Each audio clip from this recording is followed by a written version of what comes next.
अंग बड़े ही प्रतापी राजा, पर इनके बेटे का नाम है वेन, जो बड़ा ही अत्याचारी है, बड़ा ही पापी है। इतना अत्याचार हुआ महाराज कि अपने बेटे से ही महाराज अंग बड़े ही परेशान रहने लग गए कि बताओ हम राजा हैं, राजा का बेटा ही कुकर्म करता है, अत्याचार करता है, पापाचार करता है, समाज में इसकी कैसी विकृति हो जाएगी। तब वेन के अत्याचारों से परेशान होकर के पिता अंग अपने ही राज्य की एक गुफा में छुप गए। देखिए भैया, आप सबको मैं बता दूं, 3 प्रकार के कामनाएं हमारे जीवन में होती हैं, 3 प्रकार की तृष्णाएं। पहली वित्तेष्णा, धन की बड़ी प्रबल इच्छा, धन मिल जाए और धन मिल जाए, हाय महाराज हाय पैसा हाय पैसा। तो पहले चरम में कौन है? वित्तेष्णा, धन की कामना। फिर उसके बाद धन तो हो और घर में कोई संतान ना हो तो सब बेकार है। तो फिर पुत्रेष्णा, उससे भी जो प्रबल है पुत्रेष्णा, और उससे भी कहीं ज्यादा जो प्रबल है उसे कहते हैं लोकेष्णा, तीसरे नंबर की। अपना सम्मान, अपनी बड़ाई, अपना समाज में नाम, ये सबसे बड़ी है महाराज। जैसे मान लीजिए आपने खूब धन कमाया, वित्तेष्णा, धन की प्रबल इच्छा। घर में 4 लोग हैं तो चारों ही चाहते हैं नौकर हो जाएं, चारों ही चाहते हैं महाराज पैसा कमाएं, खूब धन आना चाहिए। इतना धन हो महाराज, जिसके इतना है कि वो देश को बैठ के खिला सकता है, वो भी सोचता है अभी और टर्नओवर बढ़ जाए, कुछ और मिल जाए, इतनी प्रबल इच्छा। तो वित्तेष्णा, वित्त की तृष्णा, कामना। जब धन हमने खूब कमा लिया और हमारे घर में कोई संतति ना हो तो हम परेशान रहते हैं। भगवान ने चलो करुणा करके पुत्र या पुत्री आपको दे दिया, कोई संतान आपको दे दिया। अब उस संतान से बढ़ के आपका वो धन नहीं है। आप ही कहोगे महाराज कदाचित भगवान ना करे पर किसी के घर में कोई किसी के बालक बालिका का स्वास्थ्य खराब हो गया, बीमार हो गए, तो वो अगर डॉक्टर के यहाँ है तो हम आप ही कहते हैं डॉक्टर साहब चाहे पूरे जीवन का धन ले लो पर मेरी संतान को बचा लो। कहते हैं कि नहीं? हमारे लिए हमारी संतान ज्यादा इंपॉर्टेंट है, हम पैसे फिर भी कमा लेंगे। तो मानो उस समय प्रबल भाव यही होता है कि वित्त से भी श्रेष्ठ है अपने संतति का रक्षण, जिसे कहते हैं पुत्रेष्णा। अपने पुत्रों की पुत्रियों की कामना की वो स्वस्थ रहें, अच्छे रहें। पर इससे पुत्र से भी ज्यादा कोई हो सकता है क्या? तो कहते हैं लोकेष्णा। मान लीजिए जिस पुत्र के लिए ही आप डॉक्टर से कह रहे थे कि भैया पूरे जीवन की कमाई भले ही आप ले लो और मेरे बालक बालिका को बचा लो, अगर वही बालक महाराज आपका समाज में बहुत नाम हो, जहां से आप निकलते हो तो लोग खड़े होकर सलाम करते हो, अरे भैया ये बड़े प्रतिष्ठित व्यक्ति हैं, ये बड़े नामी व्यक्ति हैं, ये बड़े नेता, जो भी आप हों, और कदाचित आपका ही बेटा इतना धुंधकारी निकल गया कि जहां जाता है तो 24 घंटे नालियों में ही पड़ा रहता है, किसी को भी गाली देता है, किसी से भी लड़ाई कर लेता है, किसी के यहाँ चोरी करने लगता है। आप तो इतने प्रतिष्ठित, इतने सम्मानित, और आपकी संतान इतनी बुरी निकल गई तो कहेंगे महाराज ऐसी संतान से तो निर्वंशी रहना ही अच्छा था। आप हम ही ऐसा कहते हैं। क्यों? अरे वही तो संतान है जिसके लिए डॉक्टर से कह रहे थे कि पूरे जीवन की कमाई ले लो, इसे बचा लो। आज उसी के लिए कहते हो कि इससे अच्छा था कि हमारे बच्चा ही नहीं होता। क्यों? उस समय हमें सबसे प्रबल जो होती है लोकेष्णा, उसकी चिंता होती है कि समाज में मेरा इतना नाम था, इसने नाक कटवा दी मेरी, डुबा दिया मेरे नाम। तो तृष्णाएं हैं इतनी प्रबल हैं। आज अंग महाराज ने देखा कि वेन का अत्याचार बढ़ा, तो अपना सम्मान बचाने के लिए, मैं राजा हूं, राजा के बेटे को एक कर्म करने का अधिकार नहीं है, समाज में इसका गलत संदेश जाएगा, छुप गए अपने ही राज्य की गुफा में। यथा निगूढ़म पुरुषम कुयोगिना, अपने ही राज्य में छुप गए। सैनिकों ने बड़ा भ्रमण करके ढूंढा, अन्वेषण किया, पर राजा नहीं मिला। और जब राजा नहीं मिले तो परेशान हो गए, भैया बिना राजा के गद्दी सुनी रहेगी तो और भी अत्याचार बढ़ जाएगा। तो महात्माओं की मीटिंग लगवाई, संत महात्माओं ने प्रस्ताव पारित किया कि भैया देखो अब कोई और तो है नहीं, राजा का ही औरस पुत्र है वेन, इसी को राजा बना देते हैं।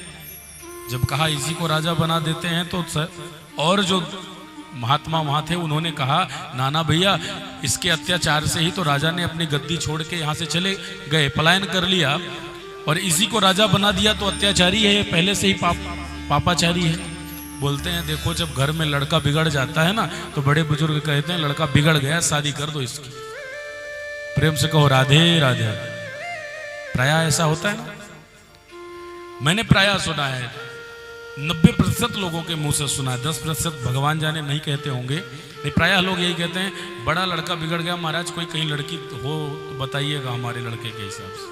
आप सब ये बताइए, जिस बालक को आपने पैदा किया 20-25 वर्ष आपने पाला पोसा, वो आपके हाथों से बाहर है, वो आपके नियंत्रण में नहीं है। बड़ी गंभीरता से समझिएगा, आपके नियंत्रण से बाहर है। माँ की नहीं सुनता, पिता की नहीं सुनता, दादा की नहीं सुनता, दादी की नहीं सुनता, सबको उसने बस में कर रखा है।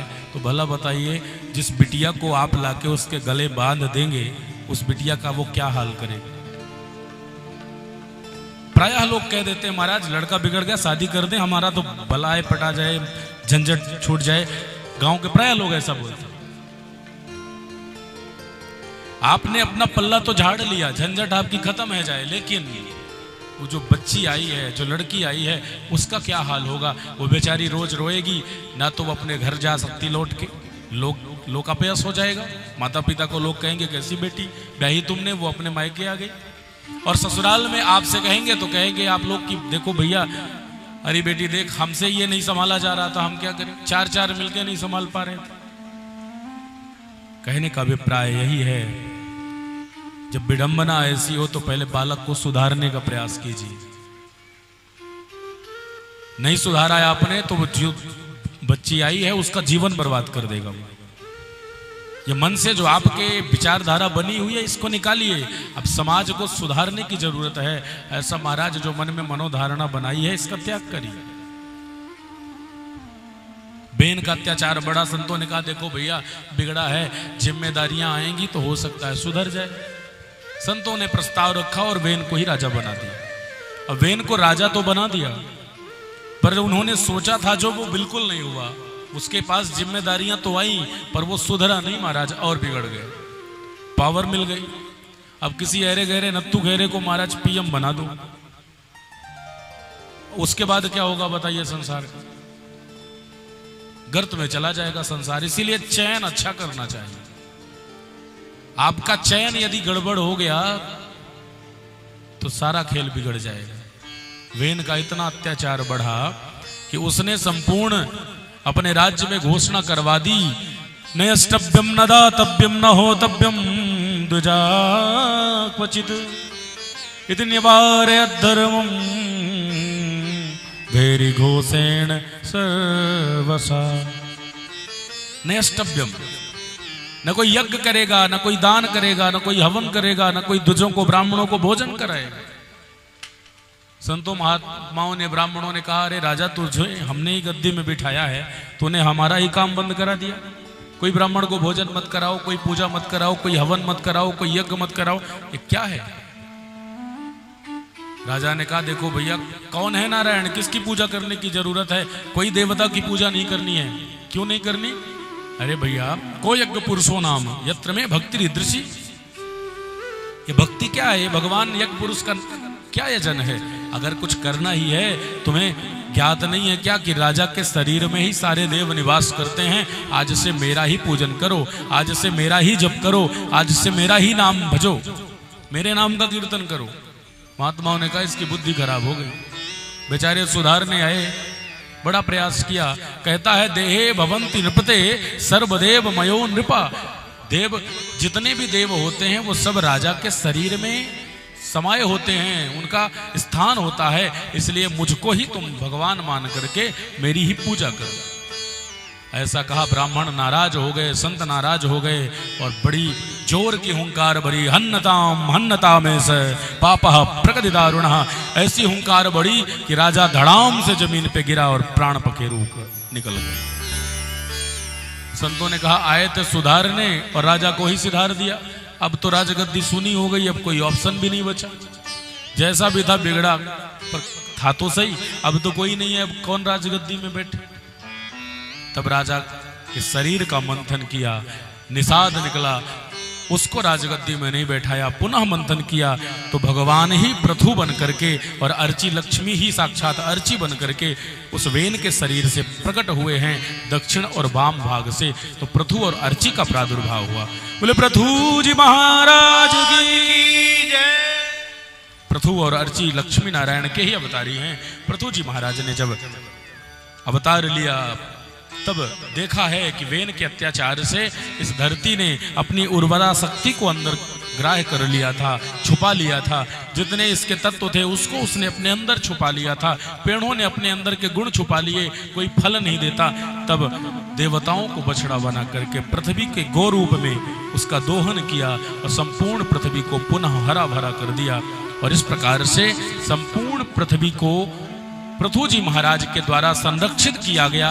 पृथु के द्वारा संरक्षित करने के कारण ही इस धरा को पृथ्वी कहते हैं।